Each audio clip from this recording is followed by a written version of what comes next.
Saudara, topik firman Tuhan pada pagi hari yang indah ini yaitu pembaharuan hati. Hati yang berubah menjadi baru. Tuhan menghendaki hati kita ini berubah.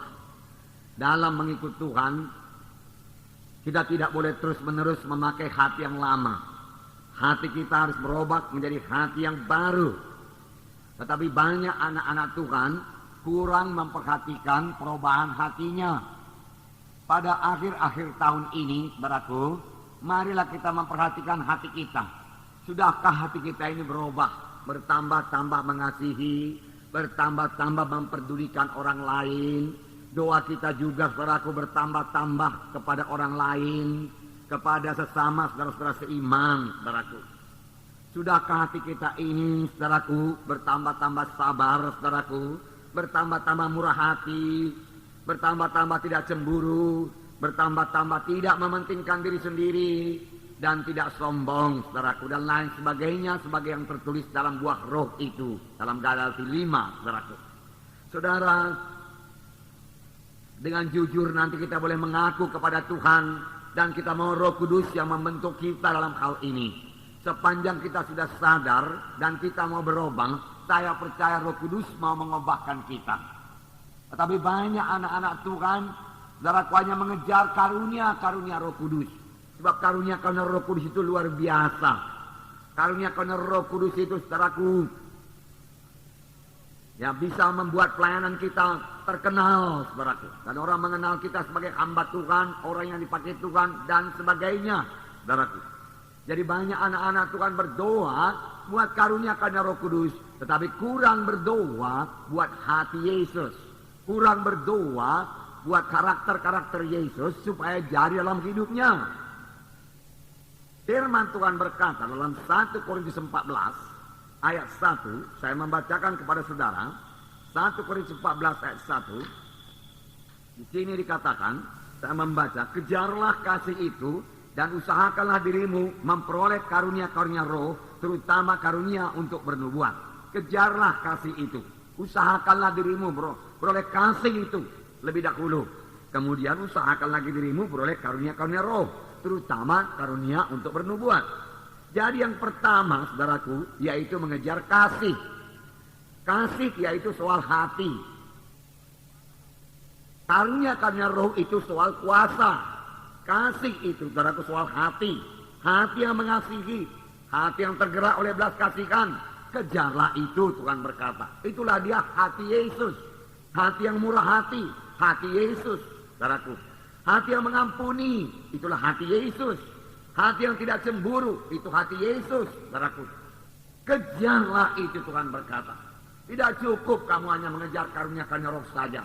Berdoa buat karunia-karunia roh. Urapi saya, Tuhan. Pakai saya luar biasa, Tuhan. Teguhkan pelayanan saya dengan kuasa dan tanda ajaib, Tuhan. Oh, banyak sekali doa anak-anak Tuhan demikian. Tetapi rupanya firman Tuhan berkata, itu semua memang tidak salah. Tetapi firman Tuhan berkata, kejar lebih dahulu kasih itu. Sesudah itu, mintalah kuasa itu. Mintalah karunia-karunia rohani. Tidak ada salahnya, Tuhan berkata. Tetapi kamu juga harus memiliki buah-buah roh. Harus memiliki buah roh. Harus memiliki kasih. Kasih dalam hati kita. Saudaraku, sesudah kita jatuh kepada dosa, hati kita sebenarnya mengasihi diri sendiri. Tanya lagi mengasihi Tuhan dan mengasihi sama manusia sebagaimana yang dimaksudkan Tuhan.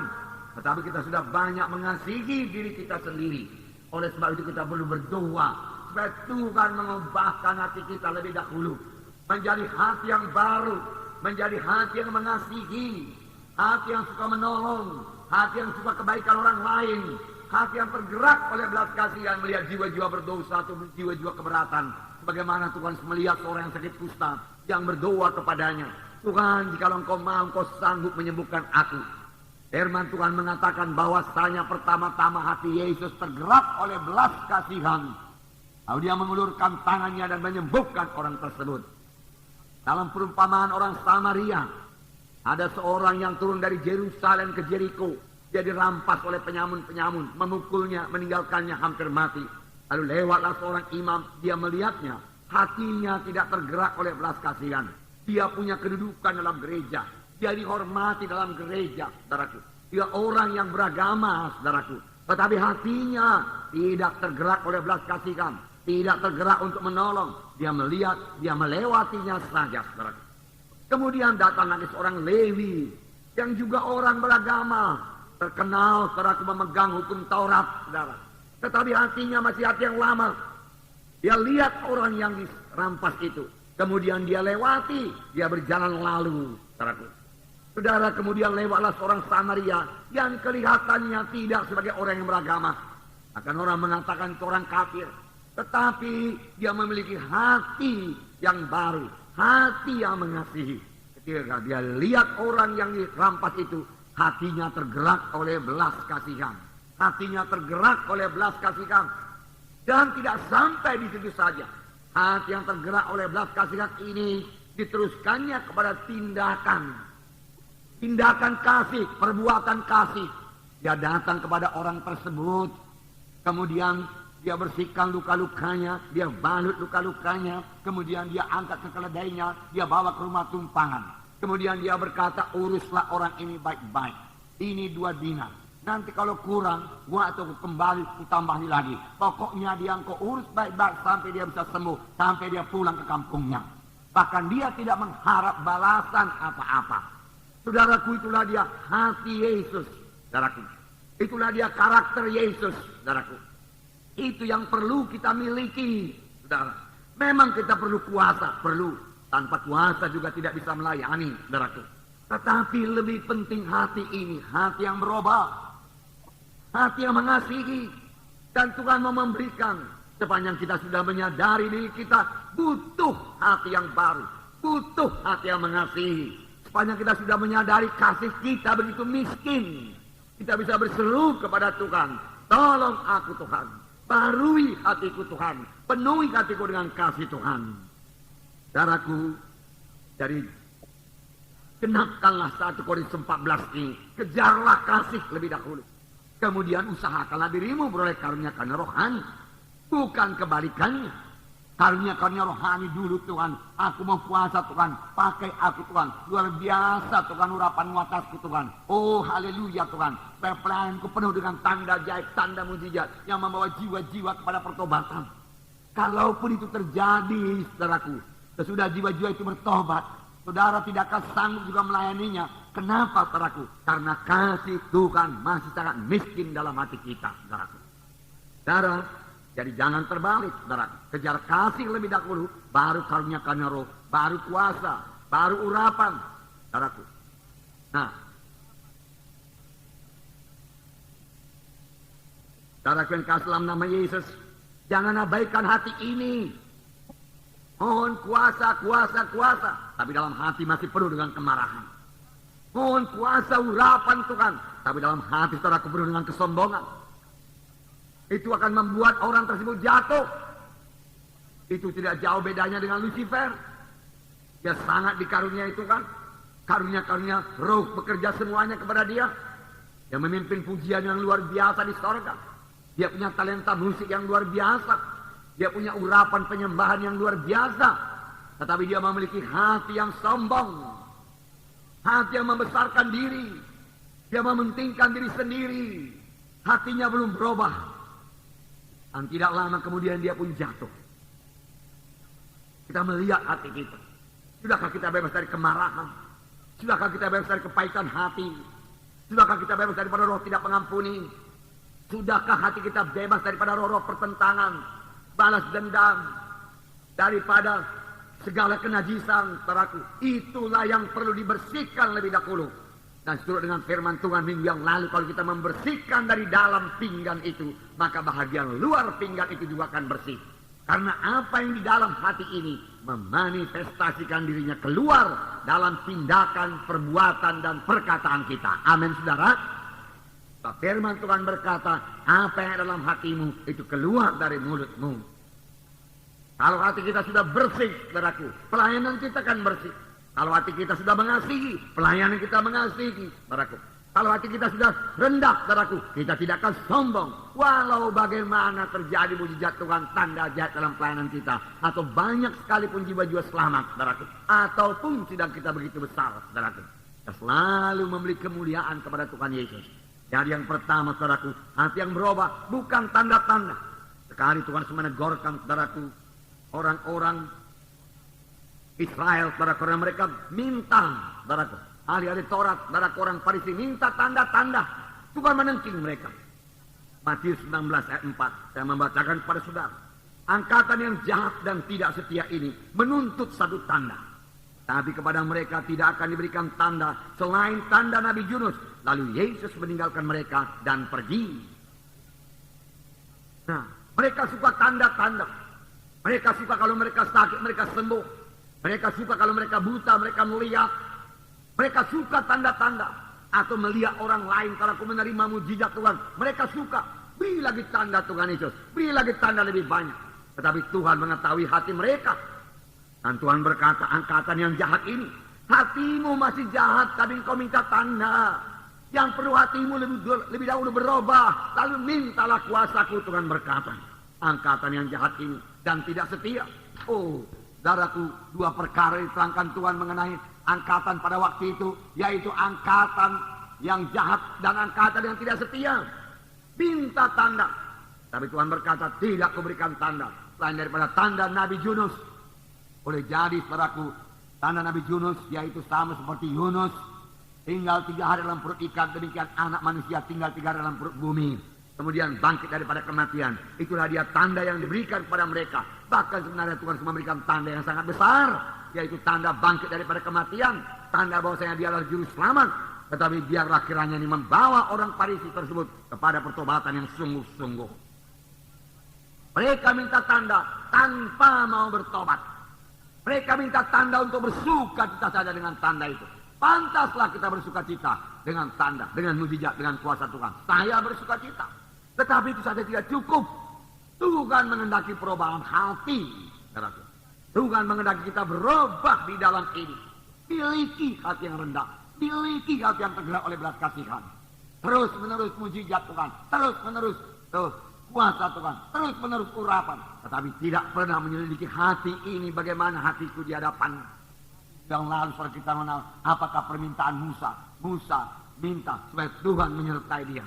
Kemudian Musa berkata, kalau aku telah menerima kasih karuniamu Tuhan, biarlah aku mengenal jalan-jalanmu Tuhan, dia berkata.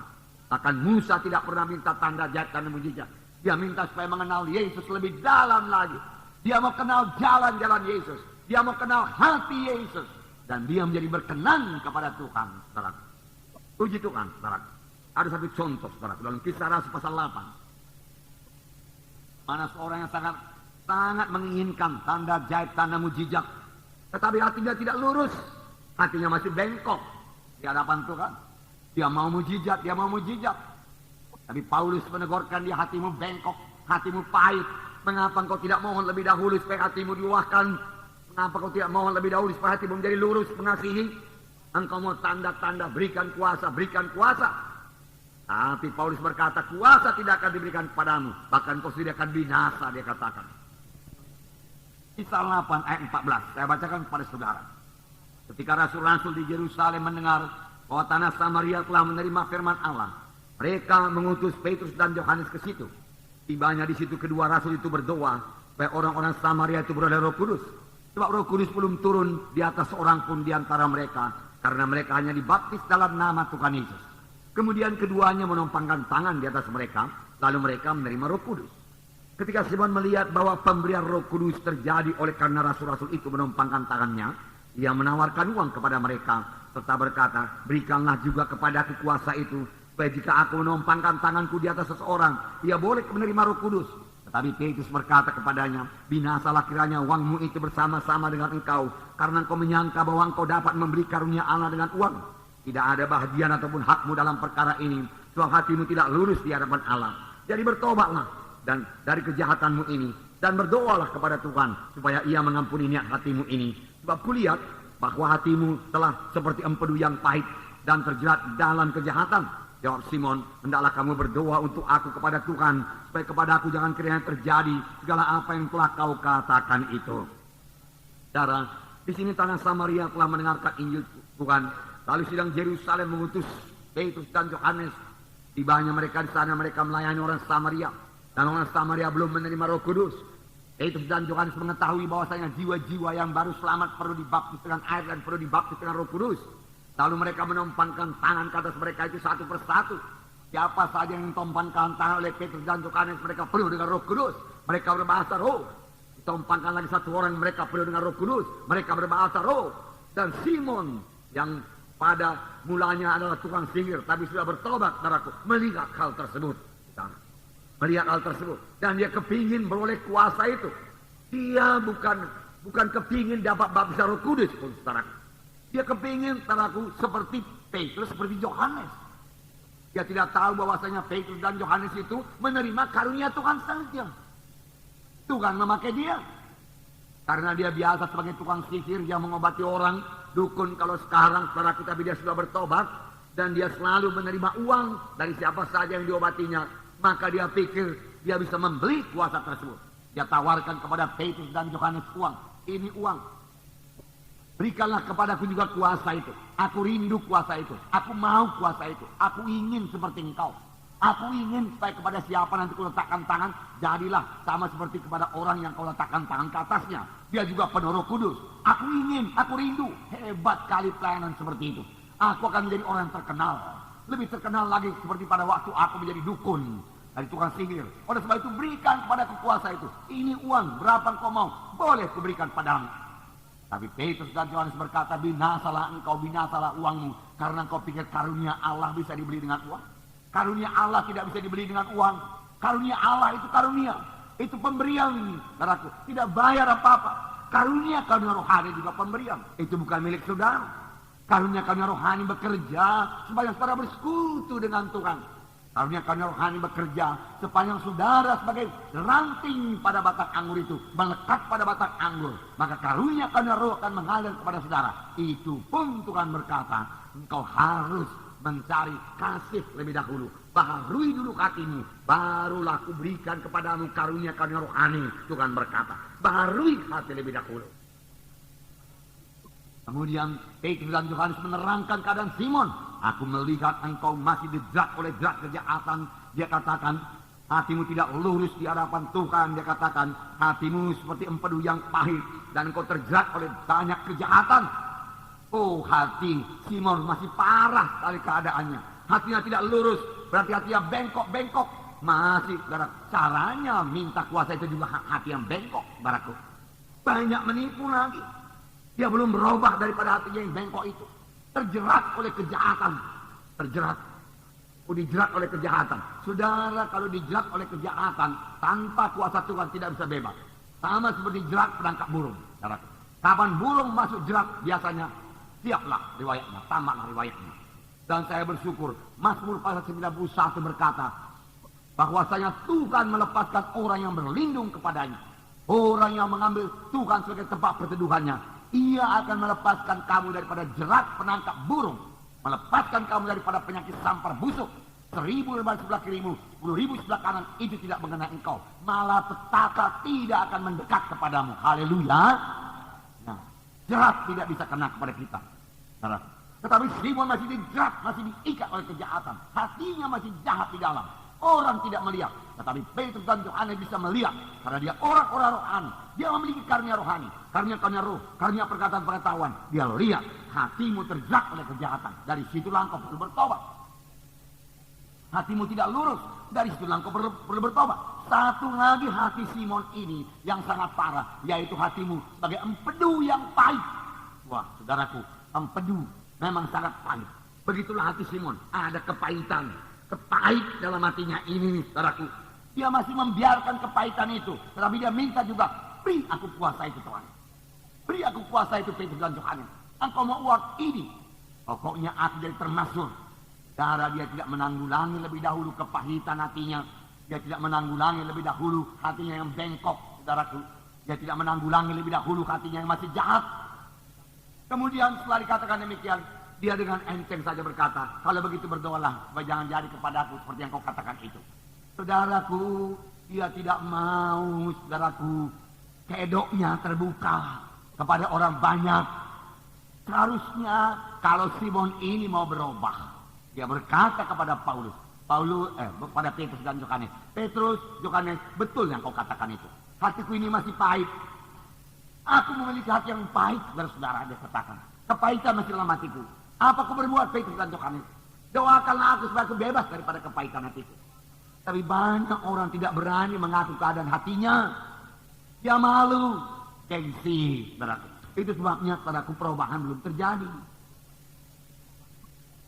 Kalau dia mau berubah, dia akan berkata kepada Petrus dan Yohanes, hatiku masih jahat di dalam.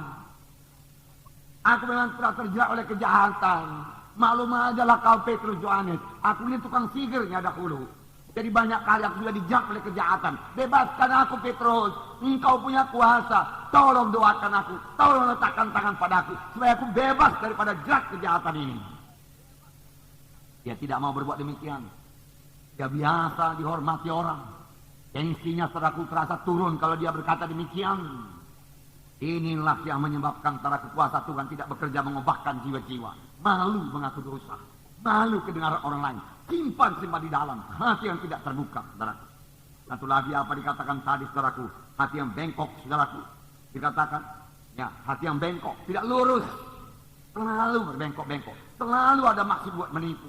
Saudaraku, selalu tidak berkata terus terang, saudaraku. Selalu memberi impresi yang salah pada orang lain, saudaraku. Tidak menceritakan keadaan yang sebenarnya. Kalau diceritakan keadaan yang sebenarnya, keadaan dia itu tidak begitu baik, tidak begitu menang. Jadi dia tidak suka. Nah, jadi dia sama sekali tidak mengaku dosanya. Lalu Petrus dan Yohanes tidak bisa memaksa. Roh Kudus juga tidak bisa memaksa. Alangkah baiknya kalau kita ini sesama anggota tubuh Kristus dalam kelompok sel, dengan pemimpin kelompok sel kita bersekutu, kita bersaudara satu sama lain. Kemudian kalau ada dosa, kita boleh percaya kepada pemimpin kelompok sel atau percaya kepada anak-anak Tuhan yang sudah dewasa, dan kita membuka hati kepadanya dan kita mengaku keadaan kita. Aku pun masih banyaknya dosaku, tapi jangan sampai di situ saja. Jelaskan dosa apa itu supaya saudara boleh bebas. Masih sukanya aku mengkritik-kritik orang. Doakanlah, aku mau bebas daripada kritik ini. Tolong saya, saudara. Disitulah terjadi kebebasan. Karena dengan rendah hati, barang siapa yang mengaku dosanya, Allah itu setia dan adil, maka dia akan mengampuni dosa orang tersebut. Aku pun, kata yang satu, sering juga bohong. Kadang-kadang aku bilang yang tidak benar. Sebab kalau aku bilang yang tidak benar itu, aku jadi menang. Tapi kalau aku bilang sesungguhnya aku ini kurang menang. Jadi aku suka mengatakan yang tidak benar, bohong. Aku mau bebas, aku mau bertobat. Tolong aku, saudaraku, tolong. Bukankah firman Tuhan saling mendoakan? Kalau saling mendoakan, ceritakan apa yang perlu didoakan. Lalu saudara kita itu tahu mendoakan kita, dia akan berdoa. Tuhan, tolonglah saudaraku ini, Tuhan. Engkau sudah dengarkan pengakuannya, Tuhan. Tuhan, ya, pikirannya dia mengaku selalu melayang-layang, Tuhan. Misalnya itu. Satu orang berkata, doakanlah aku. Aku ini payah aku konsentrasi. Kalau mendengarkan firman Tuhan, kalau baca Alkitab, kalau berdoa, selalu pikiranku melayang-layang. Setan atau apa itu? Tolonglah aku mau bebas aku, tolonglah. Doakan aku, letakkan tanganmu. Jangan malu-malu, jangan segan-segan. Aku perlu bebas aku. Tetapi kali si aku kita ini nggak mau terganggu. Si aku kita ini nggak mau tertuduh, saudara. Nggak mau direndahkan, saudara. Lalu kuasa Tuhan tidak bekerja menolong kita.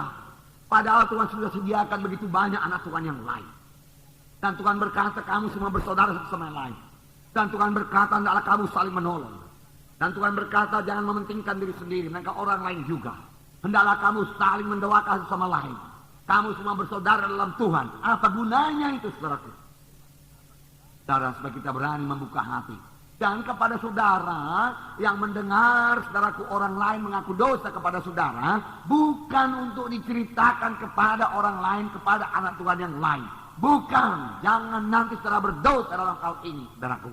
Jangan ceritakan kalau saudara mau cerita-cerita kepada Tuhan, dan usahakan supaya jangan didengar orang lain, saudaraku. Saudara bertanggung jawab sungguh-sungguh dalam hal ini. Saya minta supaya saudara bisa dipercaya oleh Tuhan, supaya saudara bisa melayani dan bisa terus berdoa. Apa sedikit rahasia dibukakan kepada seorang anak Tuhan. Lalu seorang anak Tuhan ini mulutnya terus bawa ke sana, saudaraku. Lalu cerita yang sebegini jadi sebegini, saudaraku. Lalu sampai lagi ke sana, saudaraku, jadi sebegini tambah sebegini lagi, saudaraku. Dan dengar cerita, saudaraku, ada seorang suami menangkap ikan kecil sekali, saudaraku. Dan dia berkata kepada istrinya, "Yuk masakan ini istriku," dia katakan. Istrinya bingung, mau dimasak apa ini? Mau digoreng nanti habis dimakan minyak. Mau direbus, hancurlah ini. Dia pikir, saudara. Akhirnya berhasil juga lah dia masak. Dan dengan sekali masuk dalam mulut talang, habis. Tapi istrinya ini tukang cerita. Dia cerita kepada tetangga sebelah. Semalam suamiku memancing, dia katakan. Dapatnya ikan sebegini, dia katakan. Wah. Dan dia makan kenyang. Kami berdua makan kenyang, makan ikan itu. Lalu istri yang mendengar cerita ini cerita lagi kepada istri lagi satu di sana. Dan dia berkata, "Tahu kau suami si itu dia memancing ikan, dapat ikan besar sekali. Sebegini," dia katakan. Biasa begitulah cerita itu, saudara. Nah, itulah cerita itu. Nah, oleh sebab itu, saudaraku, hati-hati, saudaraku. Tuhan tidak suruh kita bergunjing, saudaraku. Dan lain kalau sudah didoakan, sudah. Percaya kepada Tuhan. Bukan untuk diceritakan lagi kepada orang lain. Saudara, biarlah saudara menjadi orang yang bisa dipercaya. Biarlah kita semua menjadi orang yang bisa dipercaya. Jujur. Orang barat berkata integriti, dia katakan. Jujur. Bisa dipercaya. Maukah saudara? Amin. Nah, lalu Roh Kudus akan pertama-tama memakai saudara. Tetapi kalau saudara mau doakan orang itu, saudaraku, saudara harus mengasihi lebih dahulu dan sangat berusaha untuk menolong dia. Apa yang kuperbuat Tuhan supaya aku bisa menolong dia, itu harus ada dalam hati saudara.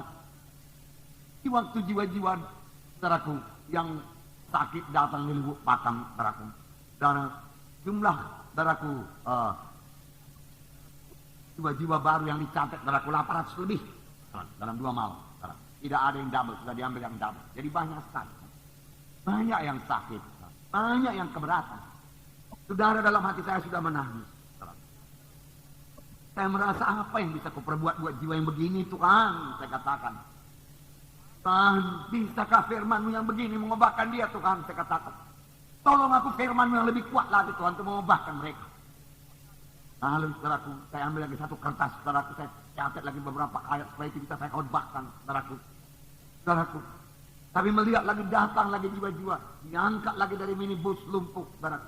Ada yang ditata, ada yang sudah pasif, saudaraku, sudah sakit jiwa dan lain, frustrasi, stres dan lain sebagainya.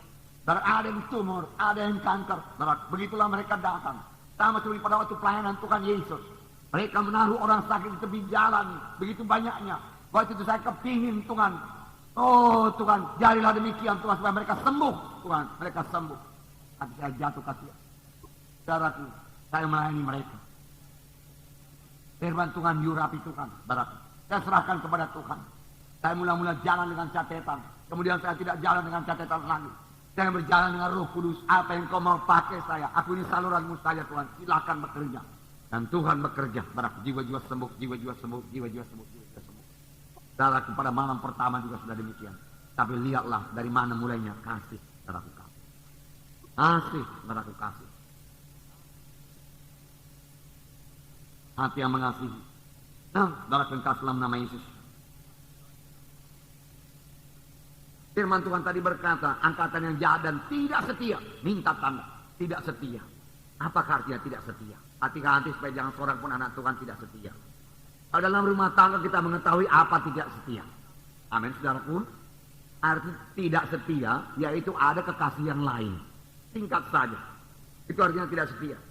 Sudah berumah tangga suami istri, suami atau istri ada kekasih yang lain. Itu namanya tidak setia. Tidak setia. Tuhan mau kita setia. Oh, saudara berkata, saya tidak menyembah berhala, saya tidak menyembah patung, saya tidak pakai jimat dan lain sebagainya. Haleluya. Memang kalau saudara menyembah berhala, ikut dalam upacara-upacara kegelapan, saudara sungguh-sungguh tidak setia. Bahkan kepada Tuhan itu satu perjinahan rohani.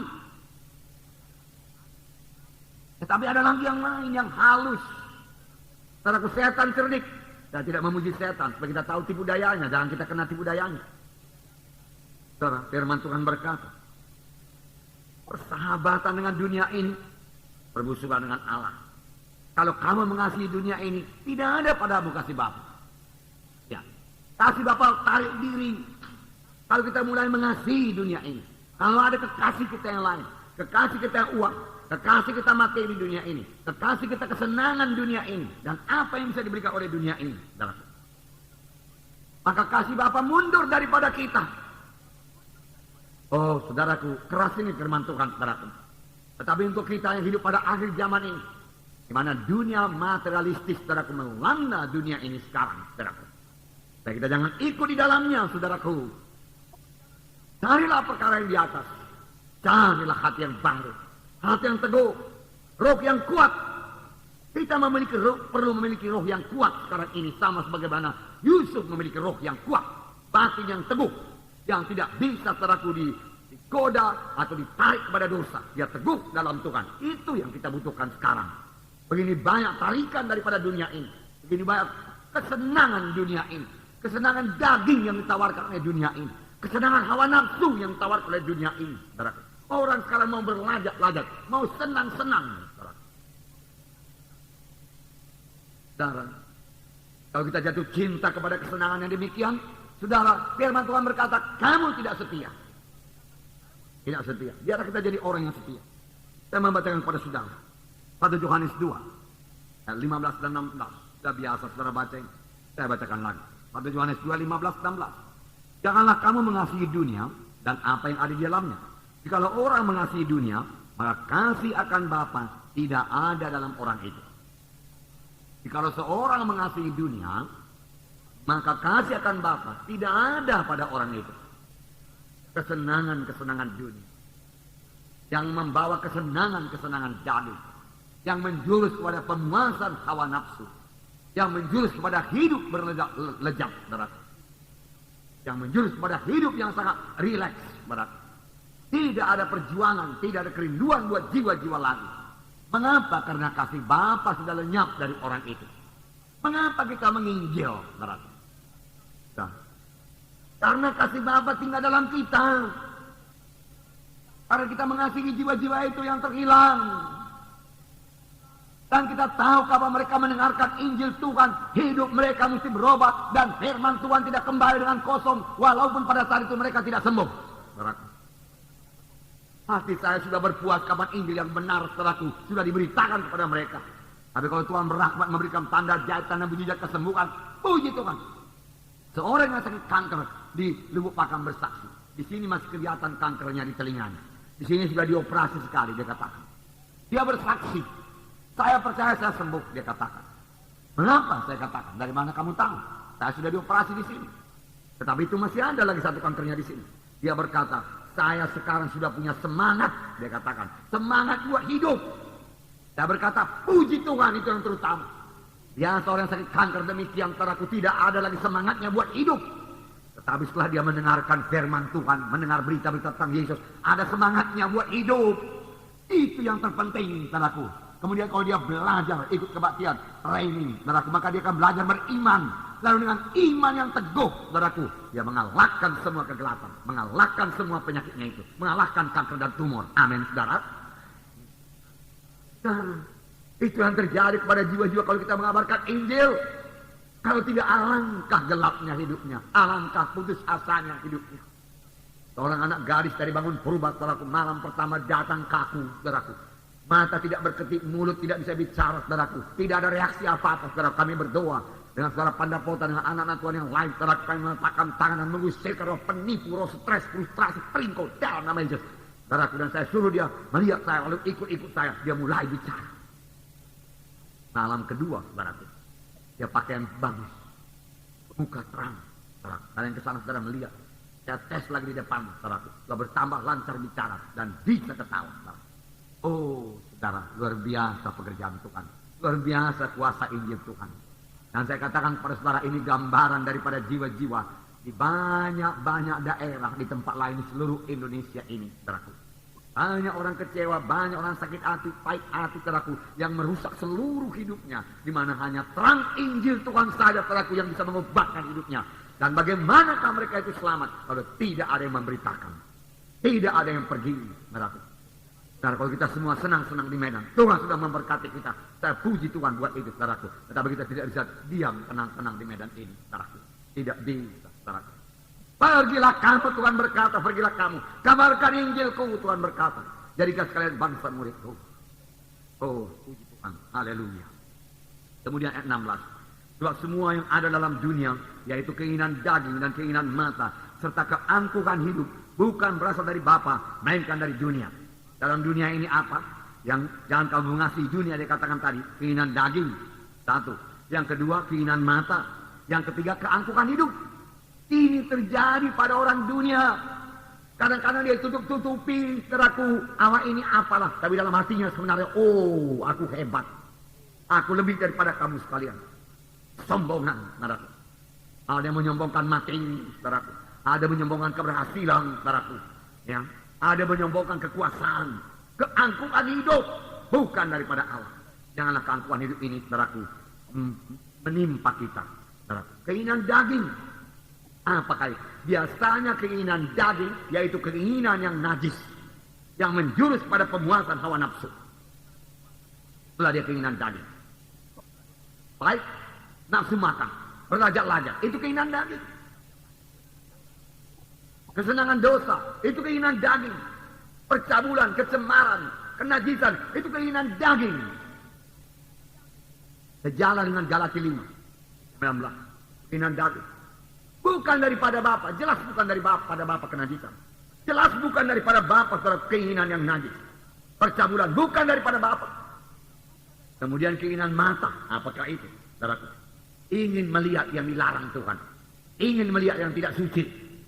Ingin melihat yang tidak baik. Jatuhnya kepada keinginan daging juga.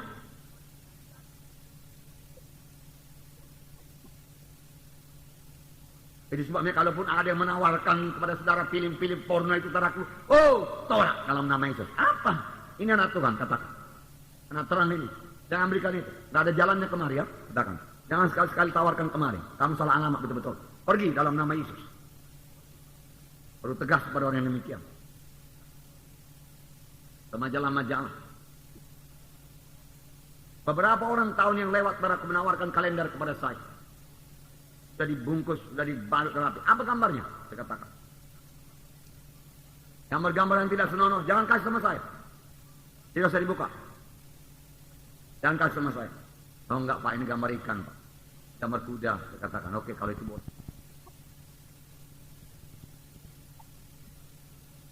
Nah, saudara yang kasih dalam nama itu. Keangkuhan hidup. Bukan daripada Tuhan. Sombong, angkuh. Tidak bersandar pada Tuhan. Merasa diri sanggup, merasa diri hebat, itu keangkuhan hidup.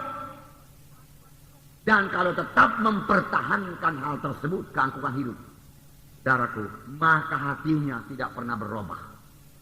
Kalau kita sudah sadar ada keangkuhan hidup, mengakulah kepada hamba Tuhan, minta doa, mengakulah kepada saudara seiman, angkuhnya aku sebetulnya. Aku merasa diriku lebih rohani daripada yang lain. Aku merasa diriku sanggup. Doakanlah aku. Itulah sebabnya juga aku kurang bersandar kepada Tuhan. Aku merasa diriku ini hebat. Aku bersandar kepada Tuhan. Tolong aku, tolong. Oh, saudara berkata, itu pengakuan yang positif bagaimana dari dua orang pengintai, Joshua dan Kaleb. Joshua dan Kaleb sama sekali tidak angkuh, saudara. Joshua dan Kaleb percaya kepada firman Tuhan. Dia mengatakan apa yang dikatakan firman Tuhan. Tanah Kanaan milikmu, dia berkata tanah Kanaan milik saya. Dia bukannya merasa sanggup untuk mengalahkan tanah Kanaan tanpa kuasa Tuhan. Tetapi dengan kuasa Tuhan dia percaya dia bisa mengambil tanah Kanaan. Nah, saudara kengkas dalam nama Yesus. Apa sebabnya doa tidak dijawab Tuhan? Dalam Yakobus pasal 4 ayat 3 dan 4. Saya bacakan pada saudara. Atau kamu berdoa juga, tetapi kamu tidak menerima apa-apa karena kamu salah berdoa. Sebab yang kamu minta itu hendak kamu habiskan menurut memuaskan hawa nafsu. Untuk memuaskan hawa nafsu. Kamu berdoa, tapi tidak beroleh. Karena kamu berdoa untuk memuaskan hawa nafsumu. Firman Tuhan berkata. Hai kamu orang-orang yang tidak setia. Ada kekasihmu yang lain, dia katakan. Kekasihmu yaitu dunia ini. Maka tidak ada kasih. Tidak ada padamu kasih Bapa. Maka dalam ayat ini lebih lagi, hati-hati. Hai kamu orang-orang yang tidak setia. Tidakkah kamu tahu bahwa persahabatan dengan dunia ini permusuhan dengan Allah? Saudaraku, ini ngeri nih saudaraku. Bermusuh dengan Tuhan. Siapa sanggup? Jadi barang siapa hendak menjadi sahabat dunia ini, dia menjadikan dirinya musuh Allah. Menjadi musuh Allah. Bagaimana bisa tahan? Mengasihi dunia ini, menjadikan dirinya musuh Allah. Musuh Allah.